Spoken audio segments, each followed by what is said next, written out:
Doctor Zakir Naik. আমি জিজ্ঞাসা করেছি যে আপনার খুসুসি আমল আমাকে বলুন। এই কথাটা আমি অন্য অনেক আলেমকেই বলেছি জীবনে, যত বড় বড় ওলামা কেরামের সাথে আমার দেখা সাক্ষাৎ রয়েছে। আমি এই প্রশ্নটা করি কারণ আমি বিশ্বাস করি প্রত্যেকটা মানুষের কিছু খুসুসি আমল থাকে। কেউ রোজা রাখে অনেক বেশি, কেউ নামাজ পড়ে অনেক বেশি, কেউ তেলাওয়াত করে অনেক বেশি, কেউ জিকির করে অনেক বেশি, কেউ পড়াশোনা করে অনেক বেশি। খুসুসি আমল যেটা আল্লাহ রাব্বুল আলামিনের কাছে পৌঁছে যায়, এর ওসিলায় আল্লাহ পাক তাকে মর্যাদা দান করে। খুসুসি আমল আছে কিনা?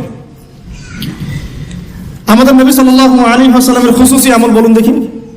রাতের তাহাজ্জুদ, সবাই ঘুমিয়ে পড়লে নবী সাল্লাল্লাহু আলাইহি ওয়াসাল্লাম জেগে থাকতেন, পা মোবারক ফুলে যাইতো, দাঁড়িয়ে থাকতেন লম্বা কেরাতে নামাজ পড়তেন। খুসুসি আমল। দাউদ আলাইহিস সালামের খুসুসি আমল ছিল রোজা রাখতেন একদিন পর পর। খুসুসি আমল। এরকম এক এক সাহাবীর এক এক নবীর এক এক সাহাবীর খুসুসি কিছু আমল আছে। আবু বকর রাদিয়াল্লাহু আনহুর খুসুসি আমল কয়জন জানেন? ফজরের নামাজ পড়ে তিনি দূরে কোথাও চলে যেতেন। উমর রাদিয়াল্লাহু আনহু একদিন ফলো করছেন, যায় কোথায় এই মানুষটা, কারণ তাদের মধ্যে একটা কম্পিটিশন হতো আমলের, মনে আছে? তো কম্পিটিশনটা কোন দিন উমর রাদিয়াল্লাহু আনহু বুঝলেন যে আবু বকর রাদিয়াল্লাহু আনহু অগ্রগামী? এটাও বলে দেই, তাবুকের যুদ্ধে। কোন যুদ্ধে? ইসলামের যুদ্ধেরও বিধান আছে, কিন্তু এখনকার প্রোটেস্ট্যান্ট ইসলাম আবার ওটা কাট করে ফেলছে আর কি। এখনকার প্রোটেস্ট্যান্ট ভার্সন অফ ইসলামে আছে নামাজ, রোজা, হজ, যাকাত, জিহাদ আউট অফ কন্টেক্সট, ওটা নাই। ওটার আবার অনেক ব্যাখ্যা করা হয়েছে তালগোল পাকিয়ে, যে ওইদিকে যাচ্ছি না। তো পুরো কনসেপ্টটা ক্লিয়ার রাখবো ইনশাআল্লাহ। কোরআন সুন্নাহ সবই আছে, পরিবেশ পরিস্থিতি প্রেক্ষাপট বিবেচনায় পদক্ষেপ নিতে হবে নাকি? কেউ অন্যায়ভাবে কোনো মেয়েকে ধর্ষণ করছে, নাউজুবিল্লাহ, আপনার চোখের সামনে পড়ে গেল, আপনি কি তাকে দাওয়াত দিবেন? ভাই ধর্ষণ করিয়েন না প্লিজ, রিকোয়েস্ট করতেছি ভাই আল্লাহর রাস্তায় ধর্ষণ করিয়েন না, এই কথা বলবেন? আপনার সামর্থ্য থাকলে আপনি হাত দিয়ে প্রতিহত করবেন, পিটুনি দিবেন, কেসের আওতায় আনবেন, আইনের আওতায় নিয়ে আসবেন, মৃত্যুদণ্ড দিবেন, এই তো করবেন। এই মা বোনরা যদি আমাদের কেউ হয় নাউজুবিল্লাহ, তখন আপনার এগ্রেশন কেমন হবে? তার মানে পরিবেশ পরিস্থিতি প্রেক্ষাপট বিবেচনায় বিধান প্রয়োগ করতে হবে। ইসলামে পরিপূর্ণ বিধানই আছে, এই কনসেপ্টটা ক্লিয়ার রাখবো। তারপর যেটা বলছিলাম যে তাবুকের যুদ্ধে নবী সাল্লাল্লাহু আলাইহি ওয়াসাল্লাম বললেন যে তোমাদের যা যা সম্পদ আছে আল্লাহর রাস্তায় নিয়ে আসো, কারণ তাবুক যুদ্ধের সফর অনেক লম্বা ছিল, অনেক লম্বা, পায়ে হেঁটে প্রায় 1-1.5 মাস যেতে হয়েছে রোমানদের সাথে প্রথম ব্যাটল, যদিও এই ব্যাটলটা একটা অসমাপ্ত রূপে ফিরে আসতে হয়েছে গরমের মধ্যে। এই তাবুকের যুদ্ধে কিছু কিছু সাহাবী অংশ না নেওয়ার কারণে সূরা তাওবার মধ্যে আয়াতুন নিফাক নাজিল হয়েছে। পড়ে দেখেন, 3 জন সাহাবী যে সবাই তাকে বয়কট করে ফেললো, পড়ে দেখেন। এখন এই সময় উমর রাদিয়াল্লাহু আনহু তার ঘরে যত সম্পদ ছিল তার অর্ধেক নিয়ে আসছেন, অর্ধেক রেখে দিয়েছেন, রেখে নবীর সামনে উপস্থিত করেছেন, ইয়া রাসূলুল্লাহ আমার ঘরে যত সম্পদ ছিল তার অর্ধেক দিয়ে দিলাম। সুবহানাল্লাহ। মানে কি, ভাইয়ের 6টা গাড়ি আছে, 3টা দিয়েছেন, 4টা বাড়ি আছে, 2টা দিয়েছেন, হ্যাঁ 2 একর জমি আছে, 1 একর দিয়েছেন, মানে আপনার $2 মিলিয়ন আছে, 1 মিলিয়ন দিয়েছেন। কত বড় হৃদয় থাকলে মানুষ এই কাজটা করতে পারে? আমাদের তো 100 টাকাই বের হয় না। ঠিক আছে, আল্লাহ মাফ করবো না। আবার যারা দানবীর তারা দান করেন, মাশাআল্লাহ। তবে আমি রিকোয়েস্ট করবো দানটা সঠিক জায়গায় করবেন, উল্টা পাল্টা জায়গায় দান করবেন না। এমন জায়গায় দান করবেন যেখানে দান করলে সদকা জারিয়ার মাধ্যম থাকে, কন্টিনিউয়াসলি এটা আপনি বেনিফিটেড হতে থাকেন, এমন কিছু, এবং এগুলো দিয়ে ইসলামের খেদমত হয়, এমন জায়গায় দান করবেন ইনশাআল্লাহ। তো এবার আবু বকর রাদিয়াল্লাহু আনহু এসে বলছেন, হয়তো আবু বকর রাদিয়াল্লাহু আনহুর সম্পদ উমর রাদিয়াল্লাহু আনহুর মতো ছিল না, কিন্তু তিনি এসে বলছেন আমার ঘরে আল্লাহ এবং তার রাসূলকে রেখে যা ছিল সবই নিয়ে আসছি। হয়তোবা তার সম্পদ কম ছিল, কিন্তু কথাটা কি বলেছেন? আমি ঘরে আল্লাহ এবং তার রাসূলকে রেখে দিয়ে সবই নিয়ে আসছি। তো উমর রাদিয়াল্লাহু আনহু বলছেন যে এই দিন এই ব্যক্তিকে আমি হারাতে পারি নাই, আর জীবনও পারবো না। কথা কি বুঝতে পারছেন? এখন আবু বকর রাদিয়াল্লাহু আনহু ফজরের নামাজের পর কোথাও চলে যান, খুসুসি আমল, কোথায় যান? উমর রাদিয়াল্লাহু আনহু এখন ফলো করছেন, ফলো করতে করতে করতে করতে দেখলেন দূরে একটা বৃদ্ধা মহিলার ঘর আছে, অনেক দূরে, কাম্পঙ্গের মতো। ঠিক আছে, বৃদ্ধা মহিলার ঘর আছে। তো সেই ঘরে তিনি প্রবেশ করলেন, কিছুক্ষণ পর বের হয়ে আসলেন। তিনি আবার জায়গাতে চলে গেলেন। উমর রাদিয়াল্লাহু আনহু কিন্তু ঘুরে ফিরে ফলো করছেন। তিনি যখন চলে গেলেন, উমর ইবনে খাত্তাব ওই ঘরে ঢুকলেন। ঢুকে দেখলেন এক বৃদ্ধা মহিলা বসে আছে, চোখে দেখে না, চোখে দেখতে পারে না। তখন তিনি জিজ্ঞাসা করলেন যে কে আপনি, পরিচয় দিলেন, কি সমস্যা আপনার, আমি চোখে দেখতে পারি না। এই যে ব্যক্তি একটু আগে আপনার ঘরে এসেছিল সে কি করলো, কেন আসে প্রতিদিন, ইনভেস্টিগেট করছেন। তখন ওই বৃদ্ধা বলছেন এক ব্যক্তি আসে প্রতিদিন ফজরের পরে, এসে আমার ঘরের কাজকর্ম করে দিয়ে যায়, আমি চোখে দেখতে পারি না, তো ঘরের কাজকর্মগুলো করে দিয়ে চলে যায়, আমি জানি না সে ব্যক্তিকে, আল্লাহ তার ভালো করুক। উমর রাদিয়াল্লাহু আনহু তখন চোখ দিয়ে দরদর করে পানি পড়তে লাগলো আর বলতে লাগলেন যে হে মুসলিম জাহানের খলিফা, আপনি পরবর্তী খলিফাদের জন্য রাস্তা কতই না কঠিন করে দিলেন। আসলে এই শিক্ষাগুলো তাদের মধ্যে ছিল বলেই তো সমাজটা অমন ছিল। দেখুন কোন মানুষদেরকে নিয়ে আমরা সমাজ চালাবো। আমরা যদি এই যুগের আবু বকর, ওমর, ওসমান, আলী হতে না পারি, তাহলে এই যুগেও ইসলামী খেলাফা কায়েম হবে না।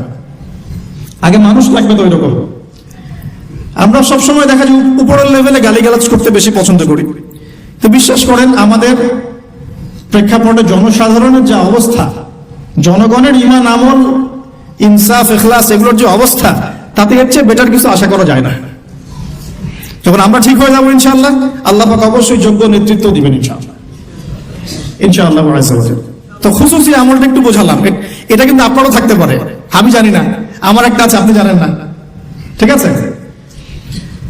তো এখন আমি জিজ্ঞাসা করলাম যে স্যার আপনার খুশুসি আমল বলুন, কিছু এমন কিছু খুশুসি আমল যেটার ওসিলায় হয়তো আল্লাহ পাক আপনাকে এই মাকাম এনেছেন বলে আপনি মনে করেন, ইউ থিংক সো। তো তিনি বলছেন প্রথমে 5 ওয়াক্ত নামাজ, 5 ওয়াক্ত নামাজ, 5 ওয়াক্ত নামাজ তিনি জামাত মিস করেন না। 5 ওয়াক্ত নামাজ তিনি জামাত এই বয়সেও মিস করেন না, মাশাআল্লাহ। তিনি বলছেন আমরা অনেক সময় দাওয়াতের কাজ করি, দাওয়াতের মেহনত করি, অনেক বড় বড় কথা বলি, নামাজ ঠিক থাকে না। এই ব্যক্তিদের ঈমান আমল দিয়ে দাওয়াতের কোনো কাজ নাই। তাহলে আমরা এখন লেসন পেলাম, ইখলাসের পরে আমরা সর্বপ্রথম ফোকাস করব কোথায় ভাই? জামাতে না বাসায়? জামাত। যদি জামাত ছুটে যায় তাহলে মসজিদে গিয়ে যদি জামাত করা পসিবল হয় করব, না হলে যদি বাসায় করা পসিবল হয় সেখানে করব। যদি সফরে থাকি, আপনি মুসাফির, আপনার জন্য অপশন আছে, চাইলে কসর করবেন, চাইলে একাকি করবেন, মুসাফির। কিন্তু মুকিম অবস্থায় সর্বোচ্চ চেষ্টা করব জামাত ধরার জন্য। আল্লাহ পাক আমাকে তৌফিক দান করুন, আপনাদের সবাইকে তৌফিক দান করুন। এখানে দুটো কথা আমি অ্যাড করছি আমার পক্ষ থেকে, সেটা হলো যে আমি প্রথম লেকচারে বলেছিলাম যে অনেক মসজিদ দিন দিন বাইতুল্লাহ থেকে বাইতুল নাস হয়ে যাচ্ছে। অনেক মসজিদের প্রকৃত নামাজ থাকছে না, নামাজের রুকু সিজদা ঠিক হচ্ছে না। এক্ষেত্রে আমরা কি করব? আমরা ইমাম সাহেবদেরকে নসিহত করব এবং বোঝানোর চেষ্টা করব যেন নামাজটা তারা একটু ধীর স্থির ভাবে পড়ায়। নামাজের গভীরতায় ঢোকার চেষ্টা করব, কি পড়ছি বোঝার চেষ্টা করব, কি বলছি বোঝার চেষ্টা করব। অর্থ বুঝে নামাজ পড়লে ইনশাআল্লাহ তাআলা এই নামাজ আল্লাহর আরশ পর্যন্ত পৌঁছে যাবে ইনশাআল্লাহ।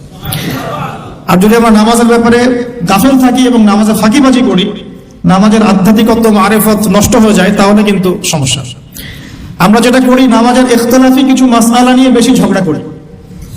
হাত বাঁধবো কোথায়, আমিন জোরে না আসতে, রফুল ইয়াদাইন করবো কিনা, পায়ে পা লাগাবো কি লাগাবো না, সূরা ফাতিহা পড়বো কিনা, বাস এই তো আলোচনা তো এতটুকু।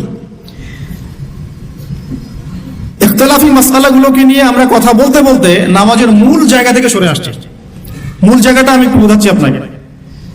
মূল জায়গাটা হচ্ছে নামাজে যে কথাগুলো আমরা আল্লাহর সাথে বলছি, সুবহানাহু ওয়া তাআলার সাথে, এই কথাগুলো আমরা বুঝি কিনা, এই কথাগুলো বুঝে আমি আল্লাহকে পাচ্ছি কিনা নামাজে। নামাজ মুমিনের মেরাজ, আল্লাহর সাথে সাক্ষাৎ।